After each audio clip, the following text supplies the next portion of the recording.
Hi అండి, అందరికీ నమస్కారం. ఈరోజు ఇడ్లీ పిండితో బోండాలు ఎలా తయారు చేసుకోవాలో చూపిస్తానండి. ఈ పిండితోనే మీరు ఇడ్లీ, దోశ, పునుగులు, బోండాలు, ఊతప్మా, ఆప్పం, దోశల్లో రకాలు, పులి పొంగనాలన్నీ చేసుకోవచ్చండి.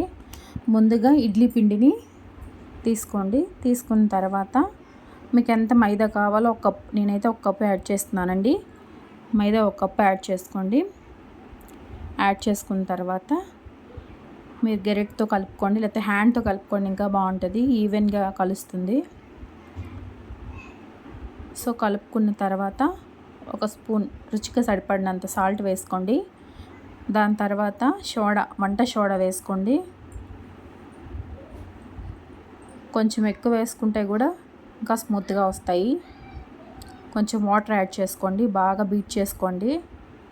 చూడండి ఎలా బీట్ చేస్తున్నానో అలా బీట్ చేసుకుంటే పొంగనాలు చాలా బాగా వస్తాయి. ఈవెన్ గారెల పిండిని కూడా ఇలానే బీట్ చేసుకుంటే చాలా ఫ్లఫీగా, స్మూత్గా, సాఫ్ట్గా వస్తాయండి. బాగా బీట్ చేసుకోండి. చూడండి బీట్ చేసుకున్న తర్వాత తరిగి పెట్టుకున్న పచ్చిమిరపకాయలు, కరింపాకు, కొత్తిమీర, కొద్దిగా పుదీనా యాడ్ చేసుకోండి. ఉల్లిపాయ కూడా యాడ్ చేసుకోండి. ఉల్లిపాయ ఎంత ఎక్కువ యాడ్ చేసుకుంటే అంత టేస్టీగా ఉంటుంది. అన్నీ వేసుకున్న తర్వాత బాగా బీట్ చేసుకోండి, కలిపి పెట్టుకోండి. చూడండి కలిపి పెట్టుకున్న దాన్ని పక్కన పెట్టేసండి. ఒక 1/2 అవర్, 1 అవర్ ఉంటే కూడా ఇంకా బాగుంటాయి. 1/2 అవర్ కనీసం 1/2 అవర్ అయినా అలా పక్కన వదిలేసేయండి.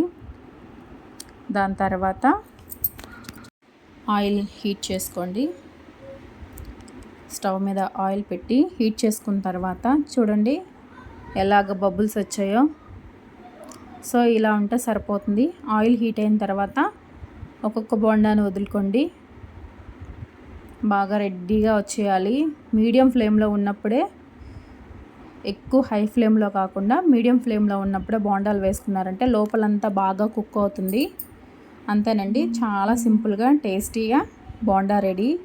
ఈ పిండితో మీరు ఏ బ్రేక్ఫాస్ట్ అయినా చేసుకోవచ్చు. దోశలో ఉల్లి దోశ, కారం దోశ, ఎగ్ దోశ, అలాంటివి, మసాలా దోశ, అవన్నీ కూడా యాడ్ చేసుకోవచ్చు.